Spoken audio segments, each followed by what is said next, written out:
Oke, assalamualaikum warahmatullahi wabarakatuh. Kali ini saya akan mencoba untuk memberikan tutorial analisis regresi linear berganda dengan SPSS. Saya yang pakai di sini yaitu SPSS 18. Contoh kasusnya yaitu pengaruh gaya kepemimpinan, budaya organisasi, dan komitmen organisasi terhadap kinerja pegawai. Jadi sebelum melakukan analisis berganda ini ada beberapa syarat yang harus dipenuhi yang biasa disebut sebagai uji asumsi klasik. Di antaranya yaitu uji normalitas, uji multikolonialitas, uji heteroskeptisitas, dan uji autokorelasi. Uji autokorelasi ini diuji untuk data yang menggunakan time series atau deret waktu. Sedangkan kita di sini tidak menggunakan time series, jadi uji autokorelasi tidak kita pakai.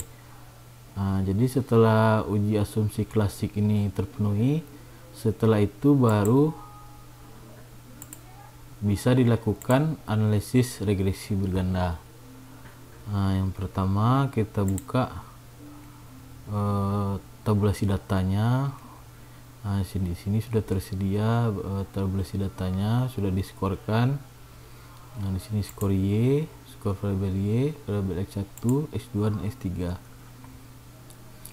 Kemudian kita pindah ke SPSS. Di sini di SPSS ada data view dan variable view. Kita buka dulu di variable view. Kita bikin di name-nya variable Y, terus X1, 2,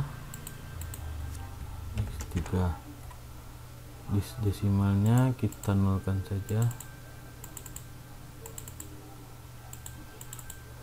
Terus di sini variabelnya kinerja pegawai. X1 nya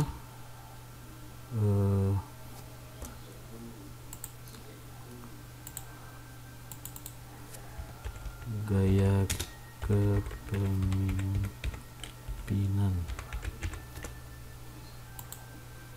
X2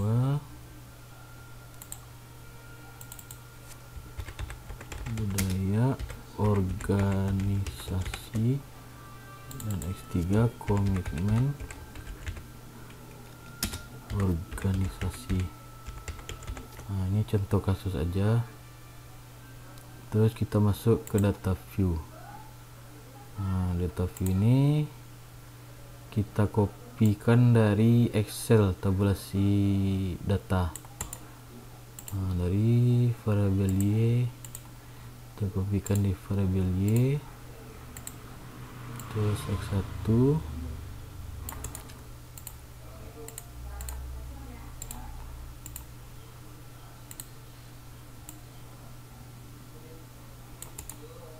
kemudian X2,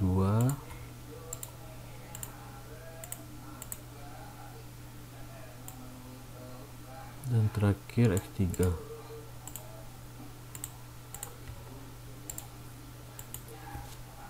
Di sini sudah dikopikan ke SPSS di data view.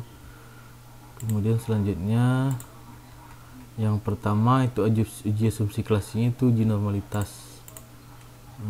Kita uji normalitas di sini pakai uji one sample Kolmogorov-Smirnov. Itu analyze, non-parametric test, legasi dialog, one sample KS. Terus pindahkan seluruh variabel ke variabel listnya. Oke. Di sini udah keluar outputnya. Jadi yang dilihat dari outputnya ini adalah kriteria pengujian itu jika nilai asymsik besar pada 0,05 maka data penelitian terbiasa normal. Di sini dapat kita lihat nilai asymsik dari kinerja pegawainya itu 0,5, gaya kepemimpinan 0,4, 0,1 di budaya organisasi dan komitmen organisasi 0,062. Di mana keempatnya ini nilainya lebih besar dari 0,05 atau signifikan alfa. Jadi keempat data variabel ini dapat disimpulkan terdistribusi normal. Kemudian selanjutnya yaitu uji multikoliniaritas. Masuk ke analyze, terus langsung regresi linear, pindahkan variabel y nya ke dependen, x1, x2, x3 nya ke independen, terus pilih statistik, di diagnostisnya di checklist, continue, terus pilih di save nya checklist di unstandarized. Jadi ini untuk kita nanti digunakan untuk melakukan uji heteroskedasitas, uji Glatzer. Kemudian continue. Oke. Nah, di sini. Nah, jadi dilihat dari sini, dari output SPSS ini dari tabel koefisien. Kita lihat dari collinearity statistiknya, nilai tolerance dan nilai VIF. Nah, di mana kriteria pengujiannya yaitu jika nilai tolerance besar dari 0,1 dan nilai VIF kecil dari 10, maka tidak terdapat multikoliniaritas pada model regresi. Di sini hasilnya nilai tolerance dia ada 0,8, 0,8 sekian, 0,9. Itu lebih besar dari 0,1 dan nilai VIF nya 1,2, 1,1 dan 1,0 sekian. Jadi lebih kecil dari 10. Maka dapat disimpulkan tidak terdapat multikoliniaritas pada model regresi. Kemudian selanjutnya yaitu uji heteroskedastisitas dengan uji Glatzer. Nah, di sini tadi ada hasil save dari nilai residualnya. Nah, yang pertama kita lakukan setelah ini yaitu kita transformasi nilai residualnya kepada ke nilai absolut residualnya. Yang pertama itu kita pilih klik transform, terus compute variabel yang paling atas. Kita ketik di sini BS T aja. Nah, di sini di sebelah kanan di function group kita pilih yang all, terus kita pilih ABS, kita pindahkan ke atas. Nah, terus yang nilai residual tadi yang di variable listnya kita pindahkan ke sebelah kanan di numeric expressionnya ke sini. Nah, setelah itu oke. Nah, setelah oke, nanti akan muncul nilai absolut residualnya. Jadi nilai absolut, jadi yang min itu jadi plus, semuanya jadi positif. Kemudian pilih analyze, pilih regression linear. Nah, terus ganti dependennya dengan nilai absolut residual tadi, pindahkan ke dependen. Terus kita pilih statistik, kita uncheck list yang collinearity diagnosisnya, terus yang save nya kita uncheck list yang standardized nya, terus continue biar oke. Setelah itu muncul output sama dengan regresi, cuman bedanya kita regresi ini variabel dependennya bukan variabel y, yaitu variabel dependen kita pakai nilai absolut residual dari regression itu tadi. Nah, di sini yang kita lihat yaitu nilai signifikan dari pada tabel koefisiennya. Jadi kriteria pengujiannya jika nilai signifikansinya besar pada 0,5 atau 9 alfa, maka tidak terjadi heteroskedasitas. Dari hasil di sini kita dapat signifikannya itu yang X1 nya itu 0,980, X2 nya 0,651. X3 0,13, di mana ketiga nilai ini lebih besar dari 0,05. Maka dapat disimpulkan bahwa uji heteroskidastisitas kita dengan uji Glasser kita terpenuhi. Nah, setelah terpenuhi, selanjutnya ya masuk kita ke analisis regresi bergandanya. Contoh kasus tadi pengaruh kepentingan budaya organisasi, komitmen organisasi terhadap kinerja pegawai.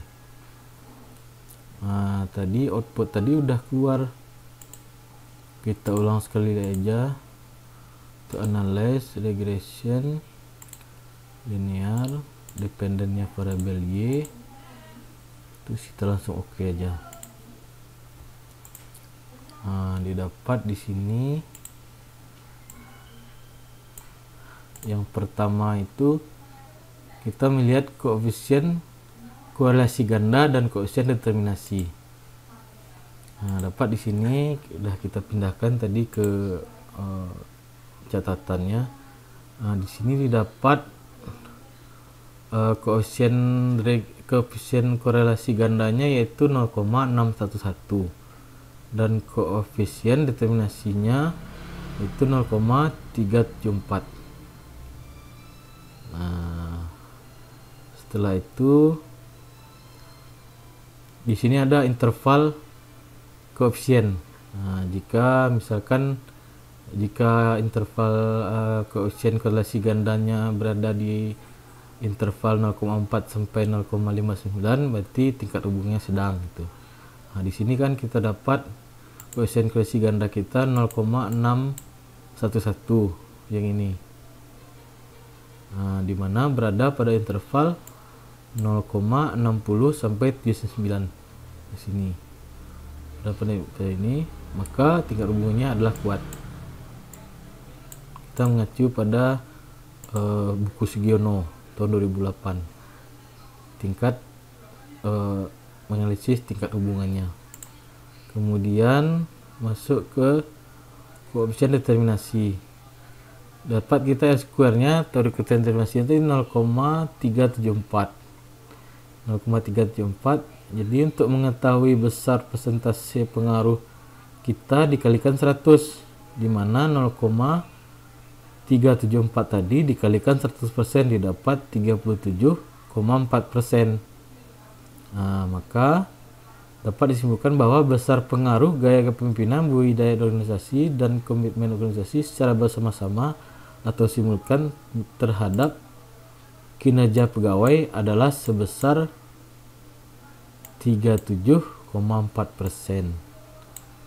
Dan selebihnya 63,6% lagi dipengaruhi oleh variabel lain atau faktor lain yang tidak diteliti pada contoh kasus kita ini. Kemudian yang kedua yaitu pengaruh gaya kepemimpinan, budaya organisasi, komitmen organisasi secara bersama-sama atau simultan terhadap kinerja pegawai. Nah, ini kita ambil hasil outputnya itu dari ANOVA tabelnya. Kita lihat nilai F hitung dan nilai signifikannya. Nah, jadi hipotesisnya H0 tidak terdapat pengaruh signifikan antara gaya kepemimpinan, budaya organisasi, dan komitmen organisasi secara bersama terhadap kinerja pegawai. Nah, sedangkan HA-nya atau H alternatif terdapat pengaruh signifikan antara gaya kepemimpinan, budaya organisasi secara bersama terhadap kinerja pegawai. Kriteria pengujiannya, jika F hitung besar pada F tabel atau nilai signifikansinya kecil pada 0,5, maka H0 ditolak dan A diterima. Berarti terdapat pengaruh signifikan antara X1, X2, X3 secara bersama-sama terhadap Y. Nah, jika F hitung kecil pada F tabel, maka signifikansinya besar pada 0,5, maka H0 diterima. Berarti tidak tepat pengaruh antara X1, X2, X3 secara bersama terhadap Y. Hasilnya di sini kita dapat dari tabel ANOVA yang di output tadi yang kita dapat. Nah, di sini sudah kita pindahkan. Dapat di sini F hitungnya 11,133. Dan signifikansinya 0,000. Maka disimpulkan didapat nilai signifikannya 0,000. Kan di sini kita mengambil kesimpulannya bisa dari F hitung atau bisa dari signifikansi saja. Nilai F hitung boleh, nilai signifikansi boleh. Jadi kita di sini mengambil nilai signifikansinya. Jadi didapat nilai signifikansinya 0,000, lebih kecil dari 0,05. Maka H0 ditolak dan A diterima. Maka dapat disimpulkan terdapat pengaruh signifikan antara gaya belajar, gaya kepemimpinan, budaya organisasi secara bersama terhadap kinerja pegawai.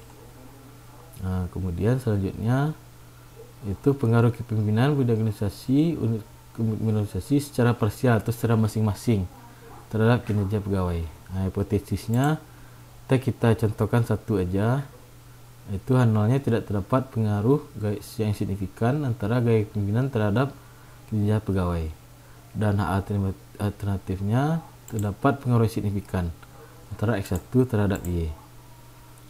Kriteria pengujiannya sama kayak F hitung tadi. Jika nilai T hitung besar pada T tabel atau signifikansinya kecil pada 0,5, maka H0 ditolak dan AA diterima. Jadi berarti terdapat pengaruh signifikan antara gaya kepemimpinan terhadap kinerja pegawai. Jika F hitung kecil pada F tabel atau signifikansinya besar pada 0,05, maka H0 diterima. Berarti tidak terdapat pengaruh signifikan antara gaya kepemimpinan terhadap kinerja pegawai. Di sini yang pengaruh secara parsial atau masing-masing itu kan kita pakai uji T. Jadi kita ambil dari tabel koefisiennya. Ini sudah kita pindahkan ke Word. Jadi didapat hasil yang pertama itu gaya kepemimpinan terhadap kinerja atau X1 terhadap Y. Didapat T hitungnya 3,352 dan signifikansinya 0,001. Jadi didapatkan signifikansi 0,001, dapat disimpulkan bahwa signifikan 0,001 lebih kecil pada 0,05. Maka H0 ditolak dan HA diterima. Maka dapat disimpulkan terdapat pengaruh signifikan terhadap gaya belajar terhadap kinerja pegawai. Kemudian yang X2 terhadap Y-nya didapat ini X2 terhadap Y-nya hitungnya 2,833 dan signifikansinya 0,006. Di mana signifikansinya ini lebih kecil dari 0,5, maka H0 ditolak dan HA diterima. Maka dapat disimpulkan terdapat pengaruh signifikan terhadap bunyi organisasi terhadap kinerja pegawai. Kemudian yang ketiga itu komitmen organisasi atau S3 terhadap Y. Didapat T hitungnya itu yang ini T hitungnya itu didapat 0,761 dan signifikannya 0,450, di mana signifikansinya ini lebih besar dari 0,5, maka H0-nya diterima. Jadi kalau H0 diterima, dapat ditentukan tidak terdapat pengaruh signifikan antara komitmen organisasi terhadap kinerja pegawai. Jadi itu. Setelah itu masuk ke persamaan regresi linear berganda. Itu persamaan regresinya kan ini Y sama dengan A atau konstanta tambah B1X1 tambah B2X2 tambah B3X3, di mana Y-nya variabel kinerja pegawai, A-nya itu konstanta, B1 koefisien regresi variabel X1, yang B2 koefisien regresi variabel X2, dan B3 koefisien regresi variabel X3. Masuk kita ke hasil persamaan regresinya. Itu persamaan dasar regresi itu kan Y sama dengan A tambah B1X1 tambah B2X2 dan tambah B3X3. Dapat hasil konstan A ini konstanta, yaitu ini konstanta 0,310. Masukkan ke sini. Nah, ditambahkan B1-nya atau koefisien regresi X1 masuk yang ini 0,438. Nah, ditambah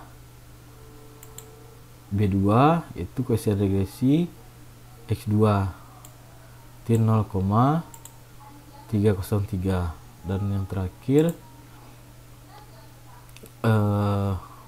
B3 itu koefisien regresi X3. Sini dapat 0,1229. Nah, jadi dapat hasil persamaan regresi kita di sini yaitu Y sama dengan 0,310 tambah 0438 X1 tambah 0303 X2 dan tambah 0,129 X3. Nah, dari persamaan di atas, jadi cara ngebaca hasil persamaan regresi yang ini yang kita dapat nih, nah ini caranya. Itu apabila X1, X2 dan X3 bernilai 0, X1, X2 dan X3 bernilai 0, maka Y sudah ada 0,310 yang ini. Nah, jika X1, X2, X3 0, berarti Y sudah ada 0,310. Kemudian yang kedua, apabila X1 bernilai satu satuan, X1 satu satuan, maka variabel Y akan bertambah sebesar 0,438 dengan asumsi atau syarat X2 dan X3 bernilai tetap atau konstan. Nah, kemudian apabila X2 bernilai satu satuan, apabila X2 ini satu satuan, maka Y akan bertambah sebesar 0,303 dengan asumsi X1 dan X3 bernilai tetap atau konstan. Nah, kemudian yang terakhir, apabila X3 bernilai satu satuan, maka variabel Y akan bertambah sebesar 0,129 dengan syarat asumsi X1 dan X2 bernilai tetap. X1 dan X2 bernilai tetap. Nah, jadi itu. Nah, jadi itulah tutorial dan interpretasi dari analisis regresi berganda dengan SPSS dari pengujian absolusi klasiknya sampai terakhir. Nah, ya, mungkin sekian dulu.